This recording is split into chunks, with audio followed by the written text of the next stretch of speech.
शुक्लाम्बरधरं विष्णुं शशिवर्णं चतुर्भुजं प्रसन्नवदनं ध्यायेत् सर्वविघ्नोपशान्तये। व्यासं वसिष्ठनप्तारं शक्ते पौत्रमकल्मषम् पराशरात्मजं वन्दे शुकतातं तपोनिधिम्। व्यासाय विष्णुरूपाय व्यासरूपाय विष्णवे नमो वै ब्रह्मनिधये वासिष्ठाय नमो नमः। अविकाराय शुद्धाय नित्याय परमात्मने सदैकरूपरूपाय विष्णवे सर्वजिष्णवे। ॐ नमो विष्णवे प्रभविष्णवे। श्रीवैशम्पायन उवाच श्रुत्वा धर्मान् शेषेण पावनानि च सर्वशः युधिष्ठिरः शान्तनवं पुनरेवाभ्यभाषत। युधिष्ठिर उवाच किमेकं दैवतं लोके किं वाप्येकं परायणं स्तुवन्तः कं कमर्चन्तः प्राप्नुयुर्मानवाशुभम्। को धर्मः सर्वधर्माणां भवदः परमो मतः किं जपन्मुच्यते जन्तुर्जन्म संसारबन्धनात्। श्रीभीष्म उवाच जगत्प्रभुं देवदेवम् अनन्तं पुरुषोत्तमं स्तुवन्नाम सहस्रेण पुरुषः सततोत्थितः तमेव चार्चयन् नित्यं भक्त्या पुरुषमव्ययम् ध्यायन् स्तुवन् नमस्यं च यजमानस्तमेव च। अनादिनिधनं विष्णुं सर्वलोकमहेश्वरं लोकाध्यक्षं स्तुवन् नित्यं सर्वदुःखादिगो भवेत्। ब्रह्मण्यं सर्वधर्मण्यं लोकानां कीर्तिवर्धनं लोकनाथं महद्भूतं सर्वभूतभवोद्भवम्। एष मे सर्वधर्माणां धर्मोऽधिकतमो मतः यद्भक्त्या पुण्डरीकाक्षं स्तवैरर्चेन्नरः सदा।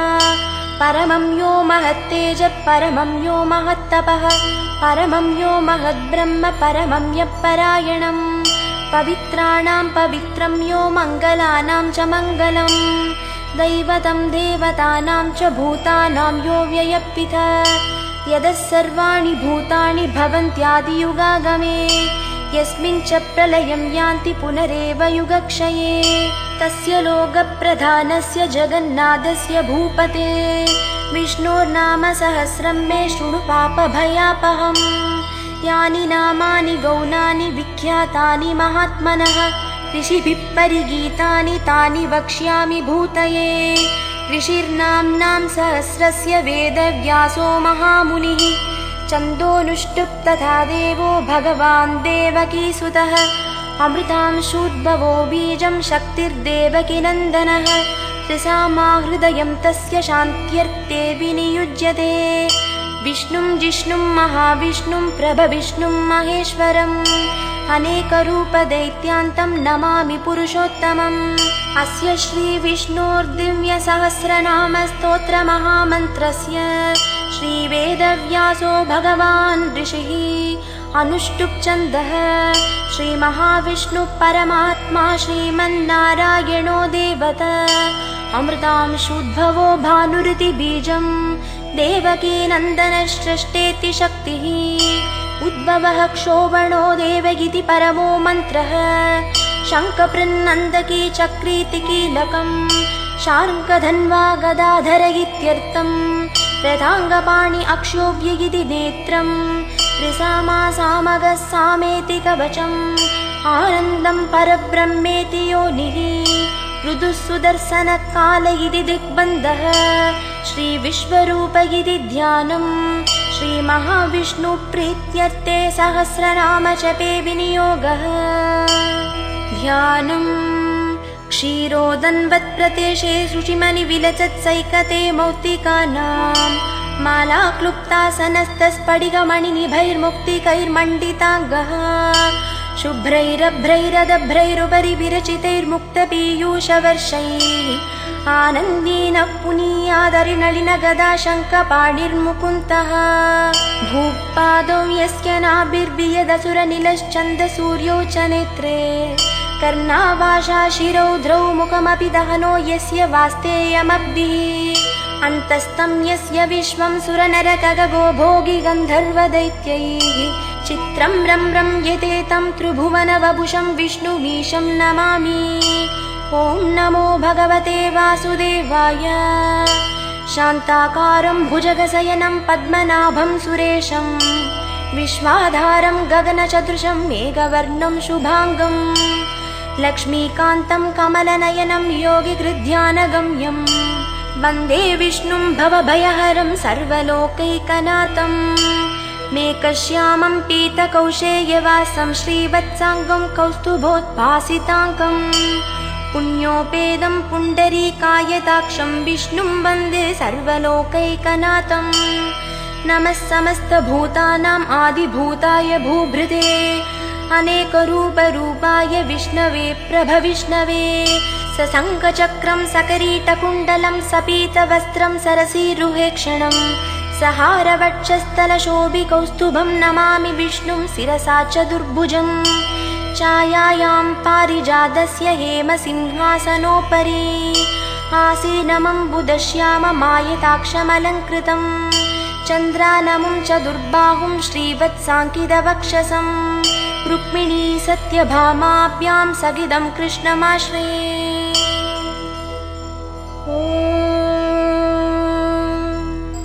विश्वं विष्णुर्वषट्कारो भूतभव्यभवत्प्रभुः भूतकृद्भूतभृद्भावो भूतात्मा भूतभावनः भूतात्मा परमात्मा च मुक्तानां परमागतिः अव्ययः पुरुषः साक्षी क्षेत्रज्ञोच्चर एव च योगो योगविदां नेदा प्रधानपुरुषेश्वरः नारसिंहवपुः श्रीमान् केशवः पुरुषोत्तमः सर्वशिवस्तानुर्भूतादिर्निधिरव्ययः सम्भवो भावनो भर्ता प्रभवः प्रभुरीश्वरः स्वयंभूः शम्भुरादित्यः पुष्कराक्षो महास्वनः अनादिनिधनो धाता विधाता धातुरुत्तमः अप्रमेयो हृषीकेशः पद्मनाभोऽमरप्रभुः विश्वकर्मा मनुस्त्वष्टास्तविष्टस्थविरो ध्रुवः अग्रायः शाश्वतः कृष्णो लोकिताक्षप्रदर्तनः प्रभूतस्त्रिकगुप्धाम पवित्रं मङ्गलं परम्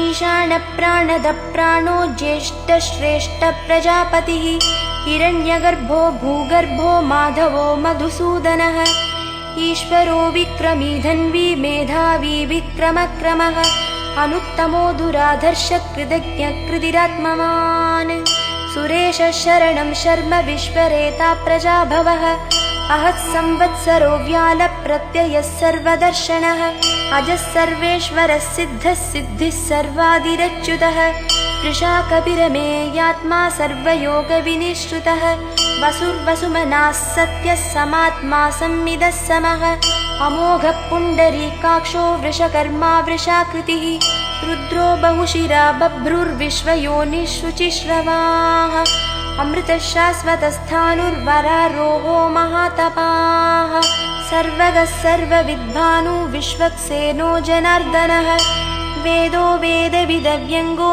वेदाङ्गो वेदविक्कविः लोकाध्यक्षः सुराध्यक्षो धर्माध्यक्षः कृताकृतः चतुरात्मा चतुर्व्यूहश्चतुर्दंष्ट्रश्चतुर्भुजः भ्राजिष्णुर्भोजनं भोक्ता सहिष्णुर्जगदादिजः अनघो विजयो जेता विश्वयोनिः पुनर्वसुः उपेन्द्रो वामनप्रांशुरमोघः सुचिरूर्चितः अतीन्द्रः सङ्ग्रहः सर्गो धृतात्मा नियमो यमः वेद्यो वैद्यः सदा योगी वीरः माधवो मधुः अतीन्द्रियो महामायो महोत्साहो महाबलः महाबुद्धिर्महावीर्यो महाशक्तिर्महाद्युतिः अनिर्देश्यवपुः श्रीमान् अमेयात्मा महादृदृक् महेश्वासो महीभर्ता श्रीनिवासः सदां गतिः अनिरुद्धः सुदानन्दो गोविन्दो गोविदाम्पतिः मरीचिद्दमनो हंसः सुपर्णो भुजगोत्तमः हिरण्यनाभः सुतपा पद्मनाभः प्रजापतिः अमृत्युः सर्वदृक्सिंहः सन्धाता सन्धिमान् स्थिरः अजो दुर्मर्शनः शास्ता विश्रुतात्मा सुरारिः गुरुर्गुरुतमो धामः सत्यः सत्यपराक्रमः निमिषो निमिषस्रग्वी वाचस्पतिरुदारधीः अग्रणीर्ग्रामणी श्रीमान् न्यायो नेता समीरणः सहस्रमूर्धा विश्वात्मा सहस्राक्षः सहस्रपात् आवर्तनो निवृत्तात्मा संवृतः संप्रमर्दनः अहः संवर्तको वह्निरनिलो धरणीधरः सुप्रसादप्रसन्नात्मा विश्वधृग्विश्वभुक् विभुः सत्कर्ता सत्कृतः साधुर्जह्नुर्नारायणो नरः असङ्ख्येयो प्रमेयात्मा विशिष्टः शिष्टकृच्छुचिः सिद्धार्थः सिद्धसङ्कल्पः सिद्धितः सिद्धिसाधनः वृषाही वृषभो विष्णुर्वृषपर्वा वृषोदरः वर्धनो वर्धमानश्च विविक्तश्रुतिसागरः सुभुजो दुर्धरो वाग्मी महेन्द्रो वसुदो वसुः नैकरूपो बृहद्रूपः शिबिविष्टप्रकाशनः ओजस्तेजोद्युदिधरः प्रकाशात्मा प्रतापनः हृद्स्पष्टाक्षरो मन्त्रश्चन्द्रांशुर्भास्करद्युतिः अमृतांशुद्भवो भानुः शशबिन्दुः सुरेश्वरः औषधं जगदस्येदुः सत्यधर्मपराक्रमः भूतभव्यभवन्नाथः पवनः पावनो नलः कामः कामकृत्कान्तः कामः कामप्रदः प्रभुः युगादिहृद्युगावर्तो नैकमायो महाशनः अदृश्यो व्यक्तरूपश्च सहस्रजिदनन्तजित् इष्टो विशिष्टशिष्टेष्टः शिखण्डी नहुषो वृषः क्रोधः क्रोधकृत्कर्ता विश्वबाहुर्महीधरः अच्युतप्रदिदप्राणप्राणदो वासवानुजः अपान्निधिरधिष्ठानम् अप्रमत्तप्रतिष्ठितः स्कन्दस्कन्दधरो धुर्यो वरदो वायुवाहनः वासुदेवो बृहद्भानुरादिदेवः पुरन्दरः अशोकस्तारणस्तारः शूरः शौरिर्जनेश्वरः अनुकूलः सदावर्तः पद्मी पद्मनिभेक्षणः पद्मनाभोरविन्दाक्षः पद्मगर्भः शरीरभृद् महर्दिर्वृद्धो वृद्धात्मा महाक्षो गरुडध्वजः अतुलः शरभो भीमः समयज्ञो हविर्हरिः सर्वलक्षणलक्षण्यो लक्ष्मीवान् समितिञ्जयः दिक्षरो रोहितो मार्गो हेतुर्दामोदरः सहः महीधरो महाभागो वेगवानमिताशनः उद्भवक्षोभणो देवः श्रीगर्भः परमेश्वरः करणं कारणं कर्ता विकर्ता गहनो गुहः व्यवसायो व्यवस्थानः संस्थानस्तानदो ध्रुवः परर्दिः परमस्पष्टः तुष्टः पुष्टसुभेक्षणः रामो विरामो विरदो मार्गो नेयो नयो नयः वीरः शक्तिमतां श्रेष्ठो धर्मो धर्मविदुत्तमः वैकुण्ठः पुरुषः प्राणः प्राणदः प्रणवपृतुः हिरण्यगर्भः शत्रुघ्नो व्याप्तो व्यायुरधोक्षजः ऋदुः सुदर्शनः कालः परमेष्टिः परिग्रहः उग्रः संवत्सरो दक्षो विश्रामो विश्वदक्षिणः विस्तारस्तावरस्थानुप्रमाणं बीजमव्ययम् अर्थोऽनर्थो महाकोशो महाभोगो महाधनः अनिर्विन्नस्तविष्टो भूर्धर्मयूपो महामकः नक्षत्रनेमिर्नक्षत्री शमक्षामः समीहनः यज्ञयुज्यो महिज्यश्च क्रतुः सत्रं सदाङ्गतिः सर्वदर्शी विमुक्तात्मा सर्वज्ञो ज्ञानमुत्तमम् सुव्रतः सुमुखः सूक्ष्मः सुघोषः सुगधः सुहृद् मनोहरो जिदक्रोधो वीरबाहुर्विदारणः स्वापनः स्ववशो व्यापी नैकात्मानैककर्मकृत् वत्सरो वत्सलो वत्सी रत्नगर्भोदनीश्वरः धर्मगुप्धर्मकृद्धर्मी सदसक्षरमक्षरम् अविज्ञाता सहस्रांशुर्विधाता कृतलक्षणः गभस्तिनेमिः सत्त्वस्तसिंहो भूतमहेश्वरः आदिदेवो महादेवो देवेशो देवभृद्गुरुः उत्तरो गोपतिर्गोप्ता ज्ञानगम्यः पुरातनः शरीरभूतभृद्भोक्ता कपीन्द्रो भूरि दक्षिणः सोमपोऽमृतपः सोमः पुरुजित्पुरुषोत्तमः विनयो जयः सत्यसन्धो दाशार्हः सात्वतां पतिः जीवो विनयिता साक्षी मुकुन्दोमितविक्रमः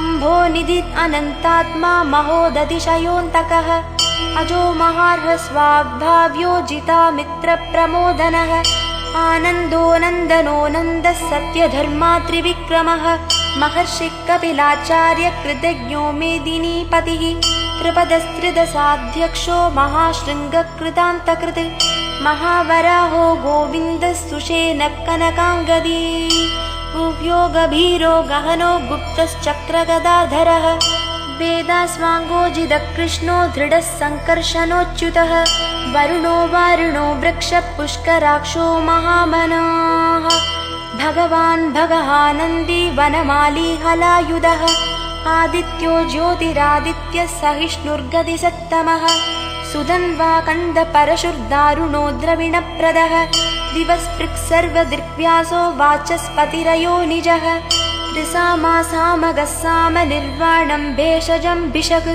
सन्न्यासकृच्चमशान्तो निष्ठा शान्तिपरायणम् शुभाङ्गः शान्तिदस्रष्टा कुमुदकुवलेशयः गोहितो गोपतिर्गोप्ता वृषभाक्षो वृषप्रियः अनिवर्ती निवृत्तात्मा संक्षेप्ताक्षेमकृच्छिवः श्रीवत्सवक्षा श्रीवास श्रीपतिः श्रीमताम्बरः श्रीधश्रीश श्रीनिवास श्रीनिधि श्रीविभावनः श्रीधरः श्रीकरः श्रेयः श्रीमान् लोकत्रयाश्रयः स्वक्षस्वङ्गः शतानन्दो नन्दिर्ज्योतिर्गणेश्वरः विजितात्मा विधेयात्मा शक्तिर्तिश्चिन्न संशयः युधिर्नः सर्वतश्चक्षुरनीशः शाश्वतस्थिरः भूषयो भूषणो भूतिर्विशोकः शोकनाशनः अर्चिष्मान् अर्चितः कुम्भो विशुद्धात्मा विशोधनः अनिरुद्धो प्रदितरः प्रद्युम्नोमितविक्रमः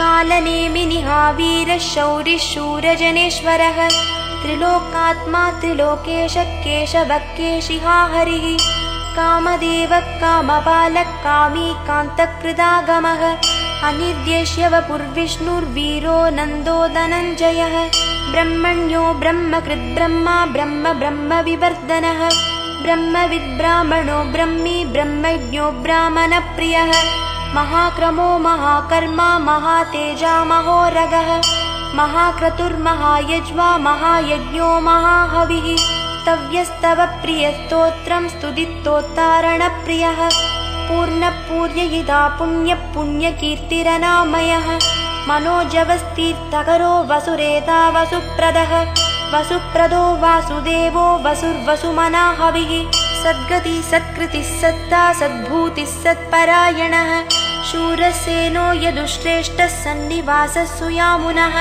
भूतावासो वासुदेवः सर्वासुनिलयो नलः दर्पः दर्पदो दृप्तो दुर्धरोता पराजितः विश्वमूर्तिर्महामूर्तिर्दीप्तमूर्तिरमूर्तिमान् अनेकमूर्तिरव्यक्तशतमूर्तिर्शताननः एकोनैकसवः किं यत्तत्पदमनुत्तमम् लोकबन्धुर्लोकनाथो माधवो भक्तवत्सलः एकोनैकसवः किं यत्तत्पदमनुत्तमम् लोकबन्धुर्लोकनाथो माधवो भक्तवत्सलः सुवर्णवर्णो हेमाङ्गो वराङ्गश्चन्दनाङ्गदी वीरः विषमः शून्यो घृताशीरचलश्चलः अमान्यी मानदो मान्यो लोकस्वामी त्रिलोकधृक् सुमेधा मेधजोदन्यः सत्यमेधाधराधरः तेजो वृषोद्युदिधरः सर्वशस्त्रभृताम्बरः प्रग्रहो निग्रहो व्यग्रो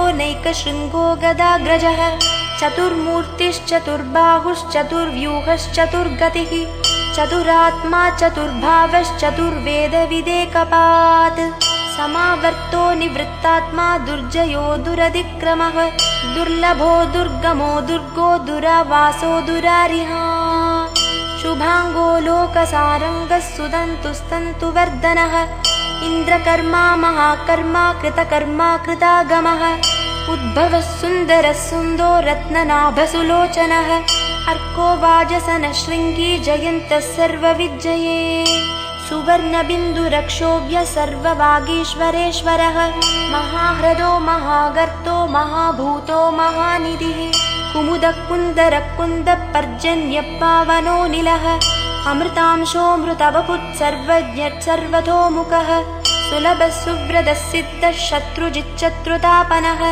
नैग्रोधोदुम्बरोऽश्वत्थशानूरान्ध्रनिषूदनः सहस्राक्षि सप्तजिह्व सप्तैधा सप्तवाहनः अमूर्तिरनगोचिन्त्यो भयकृद्भयनाशनः अनुर्बृहत्कृशस्थूलो गुणबृन्निर्गुणो महान् अधृतस्वधृतस्वास्य प्राग्वंशो वंशवर्धनः भारभृत्कथितो योगी योगीश सर्वकामदः आश्रमश्रमणक्षामः सुपर्णो वायुवाहनः धनुर्धरो धनुर्वेदो दण्डो दमैदादमः अपराजितः सर्वसहो नियन्ता नियमो यमः सत्त्ववान् सात्विकः सत्यः सत्यधर्मपरायणः अभिप्रायप्रियार्होर्ह प्रियकृत्प्रीतिवर्धनः विहाय सगतिर्ज्योतिः सुरुचिर्हुतभुग्विभुः रविर्विरोचनः सूर्यः सविता रविलोचनः अनन्तो हुतभुग्भोक्ता सुखदो नैकजोऽग्रजः अनिर्विन्नः सदामर्षि लोकाधिष्ठानमद्भुतः सनातनतमः कपिलः कपिरव्ययः स्वस्तिदः स्वस्तिकृत् स्वस्ति स्वस्ति भुक् स्वस्ति दक्षिणः अरौद्रकुण्डली चक्री विक्रम्यूर्जितशासनः शब्दादिकः शब्दसः शिशिरः शर्वरीकरः अक्रूरप्यशलो दक्षो दक्षिणक्षमिनाम्बरः विद्वत्तमो वीथभयः पुण्यो श्रवणकीर्तनः उत्तारणो दुष्कृतिः पुण्यो दुष्स्वप्ननाशनः वीरः रक्षणः सन्तो जीवनपर्यवस्थितः अनन्तरूपोऽनन्तश्रीर्जितमन्युर्भयापहः चतुरश्रो गभीरात्मा विदिशो व्यादिशो दिशः अनादिर्भूर्भुवो लक्ष्मी सुवीरो रुचिराङ्गदः जननो जनजन्मादि भीमो भीमपराक्रमः आधारनिलयो धाता पुष्पहासप्रजागरः ऊर्ध्वगः सत्पथाचारप्राणदप्रणवप्पनः प्रमाणं प्राणनिलय प्राणभृत्प्राणजीवनः तत्त्वं तत्त्वविदेकात्मा जन्ममृत्युजरादिगः भूर्भुवस्वस्तरुस्तारः सविता प्रपितामहः यज्ञो यज्ञपतिर्यज्वा यज्ञाङ्गो यज्ञवाहनः यज्ञभृद्यज्ञकृत्यग्नि यज्ञभुक्यज्ञसाधनः यज्ञान्तकृत्यज्ञगुह्यमन्नमन्नादयेव च आत्मयोनिस्वयं जातो वैखानः सामगायनः देवकीनन्दनश्रेष्ठा क्षितीशः पापनाशनः शङ्खपृन्नन्दकी चक्री शार्ङ्गधन्वागदाधरः रदाङ्गपाणिरक्षोभ्यः सर्वप्रहरणायुधः सर्वप्रहरणायुध ॐ नमः इति वनमाली गदी शार्ङ्गी शङ्की चक्री च नन्दकी श्रीमान्नारायणो विष्णुर्वासुदेवोऽभिरक्षतु वनमाली गदी शार्ङ्गी शङ्की चक्री च नन्दकी श्रीमान्नारायणो विष्णुर्वासुदेवोऽभिरक्षतु वनमाली गदी शार्ङ्गी शङ्की चक्री च नन्दकी श्रीमान्नारायणो विष्णुर्वासुदेवोऽभिरक्षतु इतीदं कीर्तनीयस्य केशवस्य महात्मनः नाम्नां सहस्रं दिव्यानाम् अशेषेण प्रकीर्तितम् ययिदं शृणुयान् नित्यं यश्चापि परिकीर्तयेत् नाशुभं प्राप्नुयात् किञ्चित् सोमुत्रेह च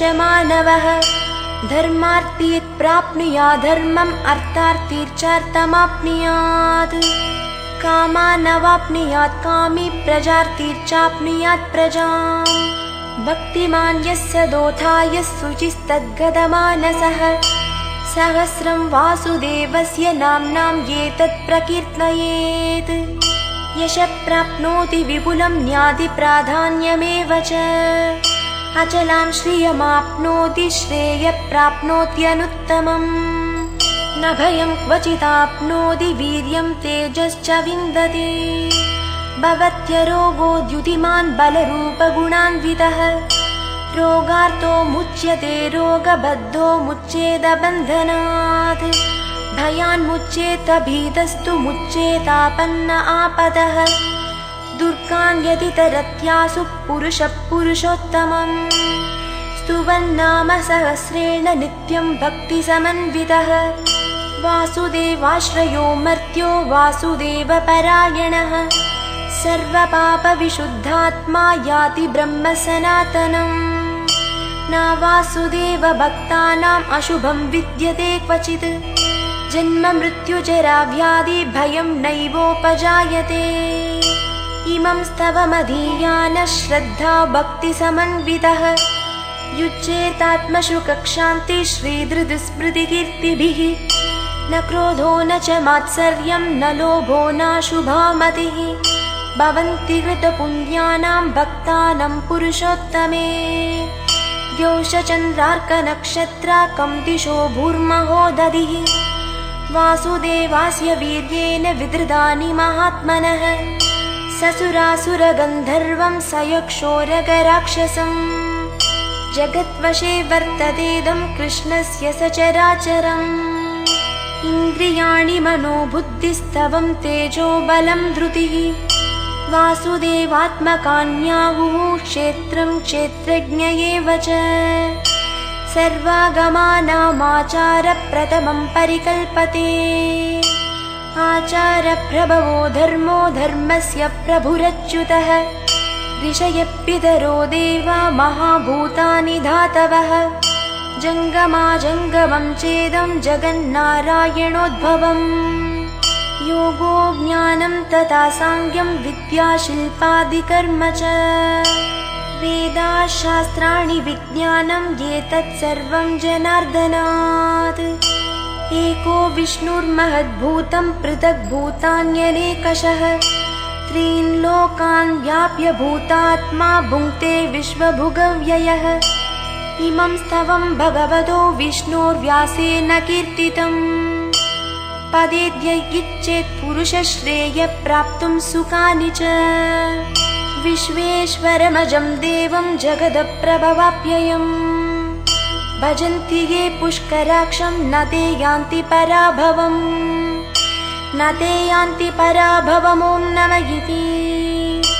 अर्जुन उवाच पद्मपत्रविशालाक्ष पद्मनाभसुरोत्तमा भक्तानामनुरक्तानां त्राता भव जनार्दन। श्रीभगवानुवाच यो मां नाम सहस्रेण स्तोतुमिच्छति पाण्डव सोऽहमेकेन श्लोकेन स्तुत एव न संशयः स्तुत एव न संशय। ॐ नमः इति। व्यास उवाच वासनात् वासुदेवस्य वासितं भुवनत्रयम् सर्वभूतनिवासोऽसि वासुदेव नमोऽस्तु ते। श्रीवासुदेव नमोऽस्तु ते। ॐ नमः इति। पार्वती उवाच केनोपायेन लघुना विष्णोर्नाम सहस्रकम् पठ्यते पण्डितैर्नित्यं श्रोतुमिच्छाम्यहं प्रभो। ईश्वर उवाच श्रीराम राम रामेति रमे रामे मनोरमे सहस्रनाम तत्तुल्यं राम नाम वरानमे।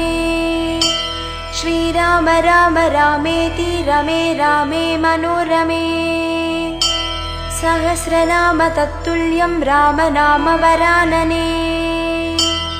श्रीराम राम रामेति रमे रामे मनोरमे सहस्रनाम तत्तुल्यं राम नाम वरानने।